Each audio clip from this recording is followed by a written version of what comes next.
al final, pero que vale la pena empezar a hacer cortes. El tema de las elecciones 2015 en Sonora. Y queremos para eso hablar con dos buenos expertos en materia de estudios de opinión para ver cómo está el termómetro. Pero antes de ello quiero dar la bienvenida a Angélica Fernández, que nos va a hacer el favor de compartir la conducción. Angélica, bienvenida. Gracias, Marco, un placer estar aquí.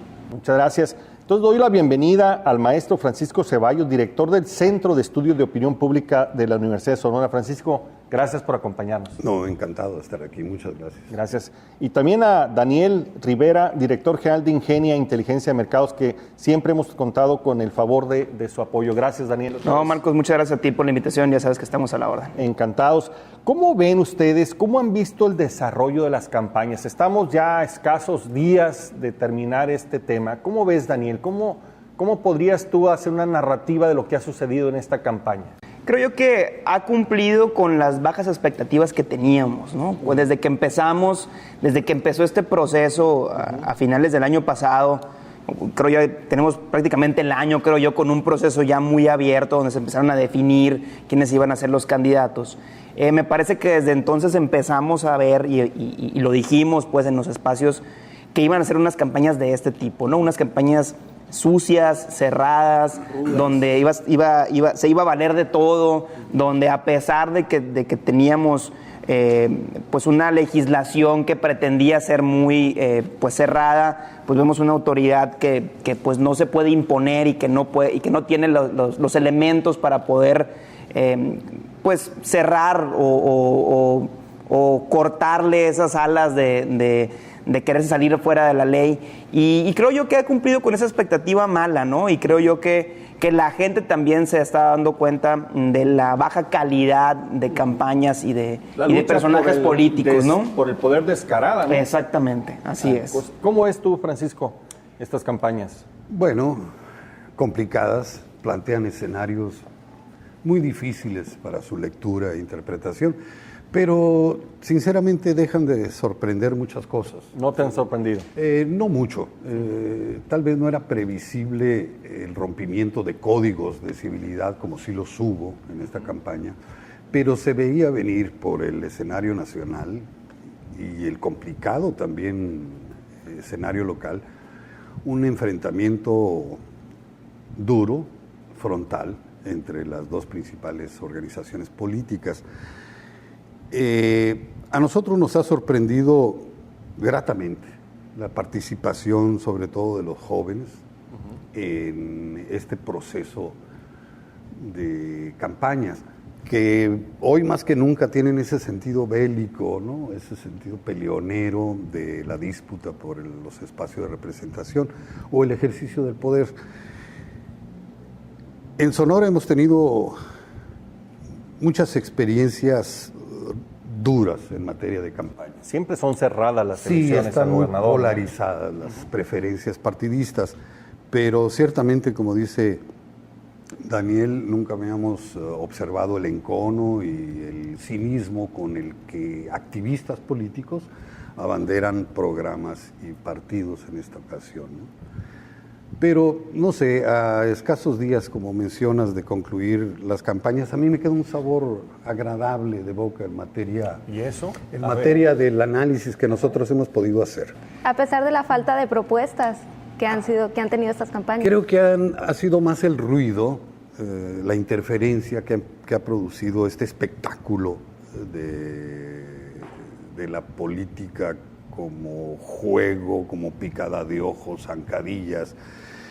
Ciertamente que llega a extremos alarmantes, en medida en que pues, ya no va a ser el Tribunal Federal Electoral, sino la PGR el que tenga que intervenir en el proceso electoral. Se van a dividir los temas, ¿no? Sí, definitivamente estamos cayendo en terrenos muy, muy policiales. Y la realidad es que para el análisis político como tal y para la profesión del estudio de la política o de la opinión pública, pues sí han sido muy interesantes, ¿no? Esa es la realidad. Sí, al ser procesos cerrados y ser procesos donde pues ahora realmente la parte de la opinión pública es algo que se tiene que tomar mucho en cuenta. Como antes las elecciones se decidían por 20 o 30 puntos, pues hoy no se van a decidir por más de 3 o 4 puntos, ¿no? Entonces creo yo que para la parte del análisis político, para la parte del estudio de la opinión pública, sí se volvieron más interesantes, definitivamente, y obviamente la parte de la apertura de redes sociales y medios de comunicación, creo yo también es bastante interesante. Lo que está atrás es la cultura política, el comportamiento de la gente, la conducta colectiva frente a lo que se entiende como oferta.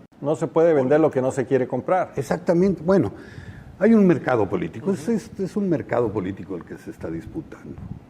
A nosotros lo que nos llama la atención es, uno, el nivel de información que empezó a manejar la gente, sea información pues de baja calidad o tendenciosa, prejuicios, creencias. Pero sí compartía mucha, ¿no? Pero se socializó mucho el tema de las campañas y las candidaturas y el proceso mismo de elección para el próximo gobierno.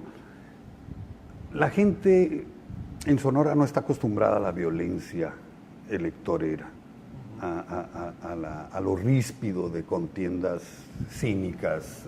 Lo que decía Daniel, de ese enfado, de ese hartazgo de la gente. Sí, ¿no? la gente La repudia, ¿no? Completamente. Sí, la gente venía desencantada del sistema de partidos, la falta de credibilidad en las organizaciones políticas, el engaño, el fracaso, la desilusión, ciclo tras ciclo.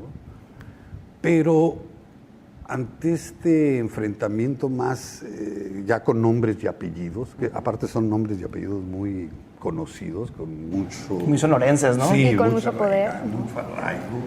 Hay quienes dicen que esta no es una campaña donde está en lucha un proyecto ideológico, sino un proyecto económico, y que por lo tanto no hay mucho que preocuparnos, porque después de que tengan el resultado se van a poner de acuerdo las élites económicas para que siga dando esto. Yo creo que tiene tiempo que no ha sido, por lo menos en la política nacional, procesos donde realmente la parte ideológica juega un papel muy importante. Lo vimos, yo creo que el último que vimos fue cuando Andrés Manuel López Obrador, en el 2006, pues, ¿no? Donde sí había una verdadera, pues digamos, contraposición de ideas de país, ¿no?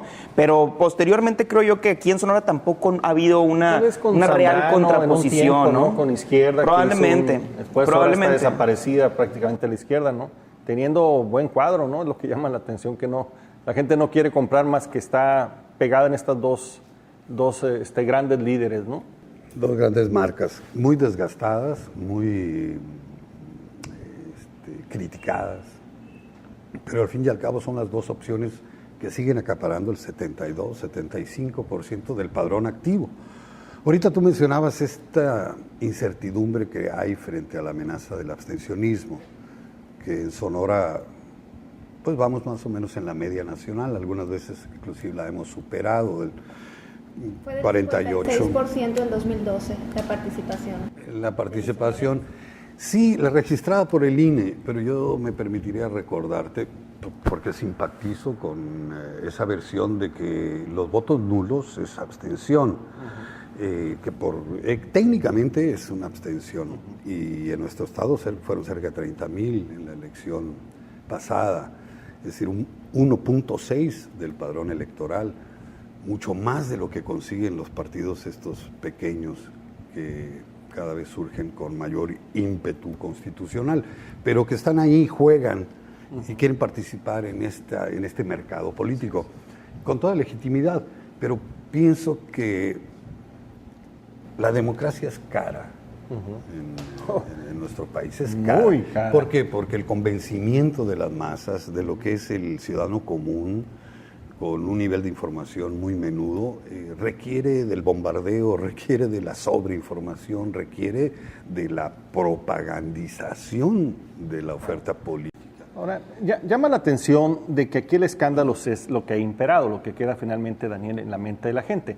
Pero a veces le achacan toda la responsabilidad a los candidatos, pero también me parece que el electorado no está dispuesto a escuchar propuestas, sino que está muy entretenido con los escándalos, ¿no? Es que en general creo yo que las campañas negras y el escándalo es lo que ha provocado cierta politización también. Cuando nosotros vamos y le preguntamos a la gente, poca gente está dispuesta a hablar sobre la propuesta, pero está muy interesada en platicar acerca de la campaña negra y de lo último que salió y el último audio y etcétera, etcétera. Entonces creo yo que sí nos falta como sociedad estar politizados en el buen sentido de la palabra, es decir, estar conscientes de las cuestiones políticas de nuestro entorno, más allá del chisme o de la grilla de café, ¿no? Sino sí estar conscientes de la parte de propuesta y de quién representa un mejor proyecto y por qué, ¿no? Y es el comentario que hacía la mayoría de la gente después del primer debate, que fue casi exigirles que en el segundo debate existieran propuestas, que ya no queríamos ver que se estuvieran golpeando uno contra otro o todos contra uno, como pasó en el primer debate. ¿Crees, Daniel, que la opinión pública fue la que marcó que todos los candidatos crecieran para el segundo debate? Yo creo que sí. O sea, los candidatos tienen que estar basando su estrategia en constantes sondeos de opinión, ¿no? Eso es el deber ser, pues, ¿no? Es el deber ser. No, bueno, fuera. Es el deber ser. Pero creo yo que no va tanto en el sentido de que estén respondiendo a una necesidad de la gente o que quieran convertirse ahora sí en buenos políticos, ¿no? Quieren ganar. Sí. O sea, esa es la diferencia. O sea, te escucho o te hago caso porque quiero ganar, no porque quiera llevar un proyecto de gobierno diferente o con tus propuestas al Palacio de Gobierno, ¿no? Muy bien. Vamos a hacer una pausa. Estamos hablando sobre el proceso electoral 2015, particularmente con dos expertos en materia de estudios de opinión. Regresamos en un momento más con ustedes.